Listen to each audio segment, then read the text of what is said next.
So It's great to end it. that ends our presentation.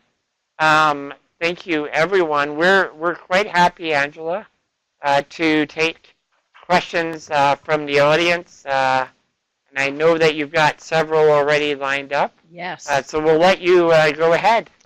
Okay, so first of all, I just want to make sure that everybody can hear me, and I'm pretty sure they can. So the first question came in, great. So the first question that came in said, sometimes the public guardian and trustee directs in a trust deed to have a comity upon turning 19 if the beneficiary has diminished capacity. Why is that? What happens with the disability trust? I think the classic context for that would be a large personal injury settlement that happens when the child is still under the age of 19. And the funds are managed in the trust by the parents and a corporate trustee to provide all the services and all the care that is needed while the child is a minor. But there is this presumption of capacity when the adult turns 19. And we've struggled with this very idea within the office is, okay, you don't want the trust to continue indefinitely because that person should have the option to manage their own affairs at age 19 in accordance with the principles as enunciated in the Adult Guardianship Act that they're capable. But oftentimes they won't be. The nature of their disability is such that they won't be capable. Well, how do you decide that they're not capable? What's the mechanism?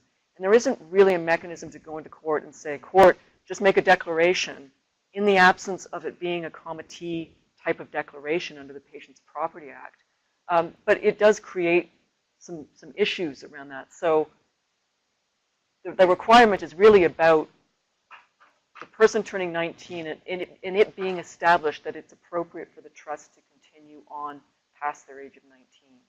And the comity was the only mechanism we could identify to actually make that determination by a court.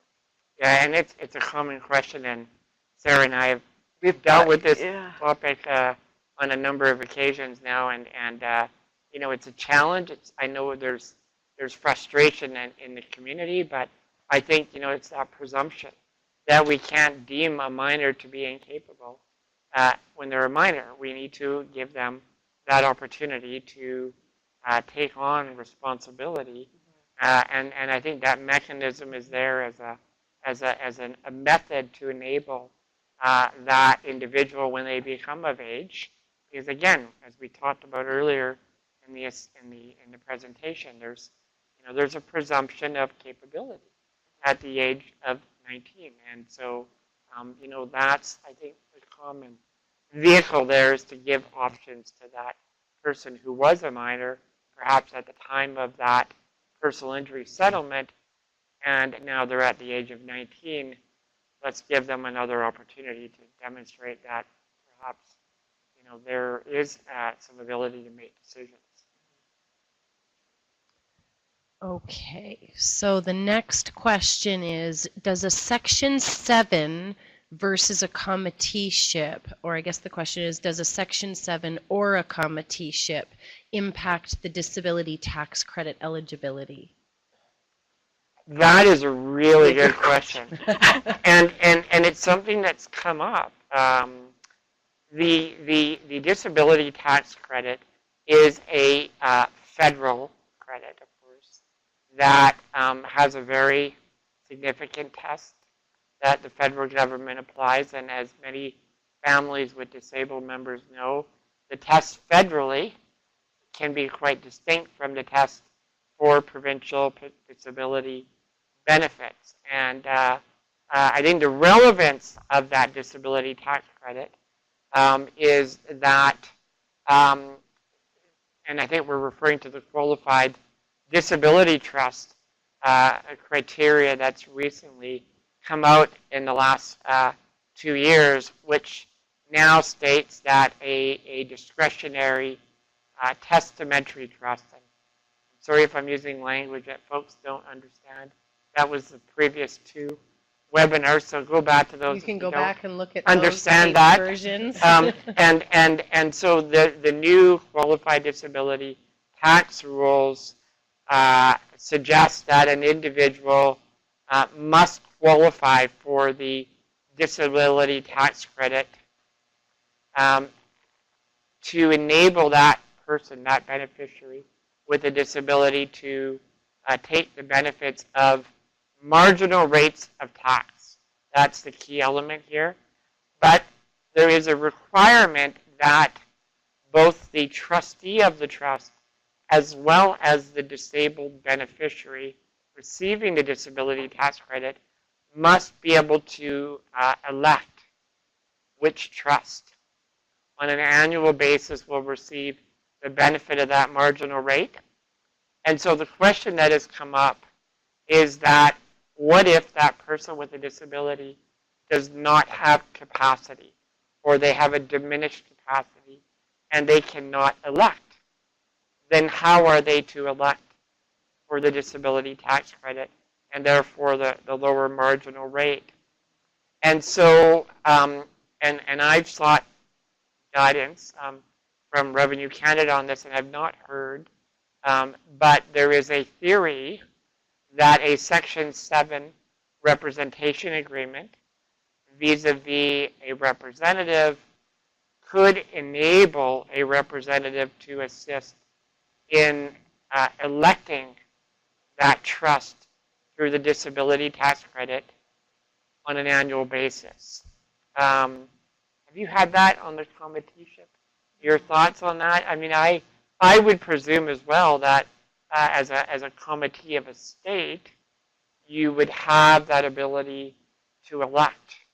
And I would think so. Again, the comiteeship would definitely, I think, permit it. I would urge families and those out there to seek good tax advice. This is not necessarily just a legal question. But I think the question that many families might have is, would a Section 7 agreement potentially enable that election? And I think the answer could be yes. I think an argument could be made that, yes, under those routine financial administration, that an election could fall within that category. But the routine is it's enumerated in the regulation. And it's not, it doesn't list. And I think that's the challenge. It doesn't list. And so, I think that's where there's some concerns, because the federal government has now initiated this qualified disability tax credit, and your person with a disability must be a participant. So does that now mean that the only way you can elect if you have a diminished capacity or a lack of capacity is now therefore through comiteeship? Okay, so the next question was actually sent in ahead of time for somebody. Their question is, my question is in regards to the limits of an enhanced representation agreement. You've articulated that a Section 9 agreement allows the individual to appoint someone they trust to make almost all health care and personal care decisions. What is the limit to the decisions that can be made on behalf of the person? For instance, the representative, the individual's father in this situation, chose to not include the individual's mother in planning meetings. Is that within or beyond the intent of a Section 9 agreement?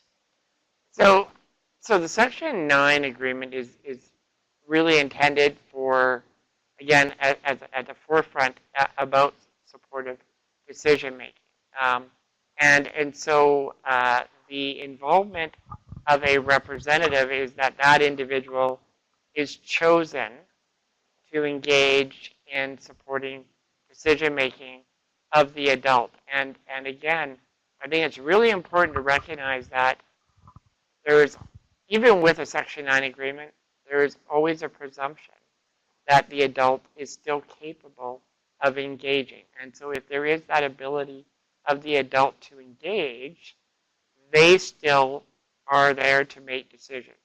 The representative is not there as a substitute decision maker. And I think that is an area where families sometimes misunderstand the relationship between, comiteeship, which is substitute decision making, and a representation agreement, which is really about supportive care, supportive decision making. And so that representative is definitely chosen and has a de facto, uh, um, beyond supportive decision-making role, but ultimately it's the adult that still is looked at by individuals in terms of third parties. So whether it's in a care environment, we should always be looking to the adult first.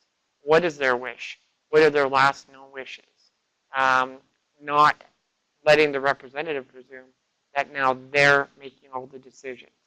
So I think there's that context of understanding the relationship between the adult and the representative. But I also think that it's important that the representative, when they're engaging in that supportive decision-making role, reflect on the wishes of that adult while they were potentially of capacity and what their wishes were at that time. And that should be reflective in that supportive model. And so if that individual, that adult had a prior desire to engage family members in dialogue, one would hope that that representative would follow suit and engage the same sort of mechanics that the adult would have. But again, enabling independence, enabling engagement of the adult in that process. I really appreciate how you talk about that, because I know in our organization language is so important around this, and I know that often we hear very well-intended families using language that is very diminishing around their sons and daughters. Sometimes you'll hear them say, I have a rep agreement for my son or daughter, or I took out a rep agreement on my son or daughter. and it's well-intended language, but yeah. It does. And I think that sometimes even just a shift in how we talk about what a rep agreement is and helping people to understand that actually your son or daughter has a representation agreement and you are there to support them in their decision making. The shift in language helps the shift in perspective and thinking. And it is there in the act. So right. You can always go back to the act when you're making these decisions and remind yourself of what your duties are as a representative. Right. You have duties to the adult.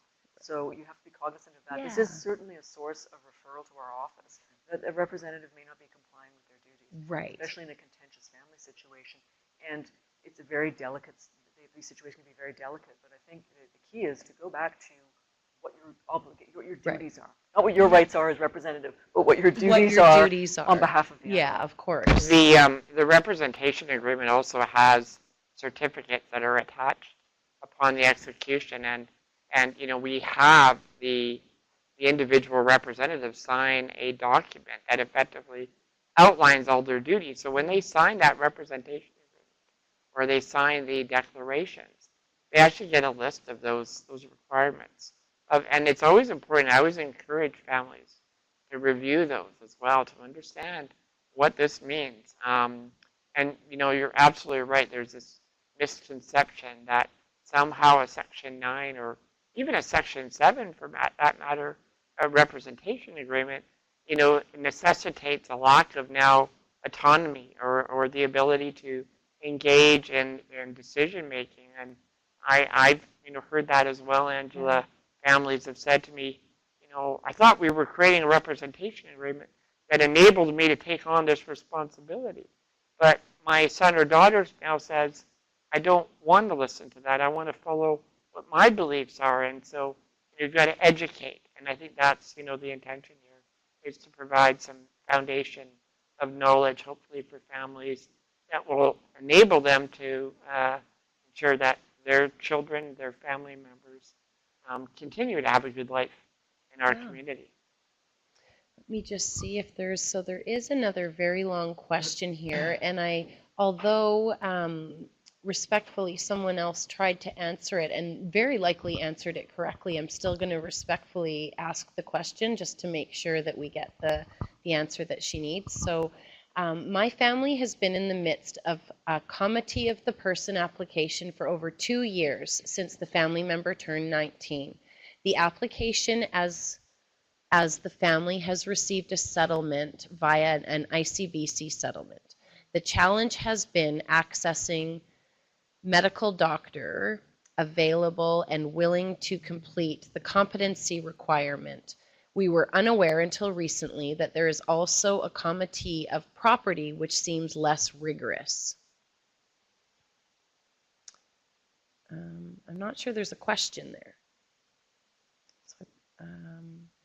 So I think the important thing to recognize there is that I think Sarah did a really great job of outlining the different types of comities that are available, and so it sounds like there's two here. We're talking about the comity of estate or property, and then the comity of person, which really is about healthcare, and so those are two distinct requirements, and they require, and you know, in the context of the physicians conducting an assessment under those affidavits that Sarah mentioned, you know, a physician will, if instructed, will look to both issues of management of financial and legal affairs, again, the comity of state, and the management of the person, which is then healthcare.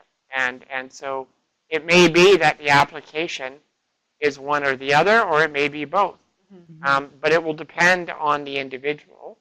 And there are common situations where comityship of estate and financial matters is granted, but may not be necessary around healthcare. And there may be vice versa, although I see less and less of that.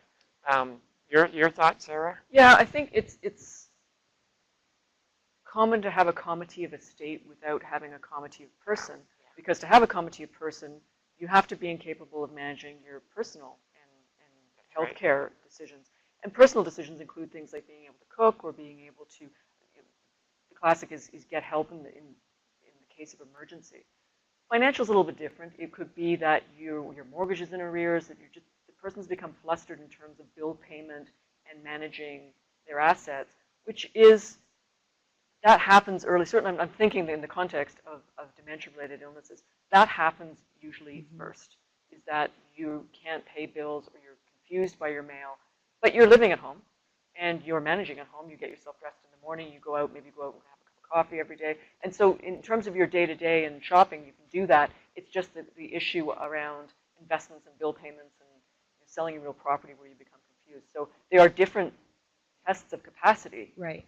And in the classic case of dementia, one usually fails first, and it's comity of estate, and that is more common. You do see a lot of comity of estate only, because a person can manage themselves. And then sometimes later on down the road, there'll be a separate application for comity of person because that person has now diminished further and they're not able to do their own personal care. So I don't know if that is responsive to the question, because there's a little bit of the disability trust embedded in that as well, and concerns about getting a second or getting a medical assessment for the purposes perhaps of a trust continuing. Anecdotally, I can say we've found that very hard in terms of sometimes tracking down a person who does not want to be assessed. And so you're in this particular case, we were managing the trust, and we weren't to continue. We were supposed to pay out the money to her on 19 unless she's incapable, which the only way to have that determination is through the court application. But she's out and about and in the community and has no interest in us. So it can be a bit tricky in terms of garnering the medical evidence that you need, which can be challenging in comityship and in contested situations where perhaps the petitioner, the person who wants to get comityship, doesn't have access to the adult anymore. Maybe they're living with another family member, or maybe they've just reached a point in their mental health where they're not answering the door anymore. Right. So, I mean, that's another complicated feature of making these kinds of applications. And not a lot of easy answers. Certainly in the certificate of incapability process, there is a mechanism for us to ask the health authority to issue a certificate on the basis of collateral information. So we haven't, the adult's not answering us and not responding to us, but we know from historical medical, we know from a social worker, we know from these reasons that they are incapable, and so you can put together that evidence.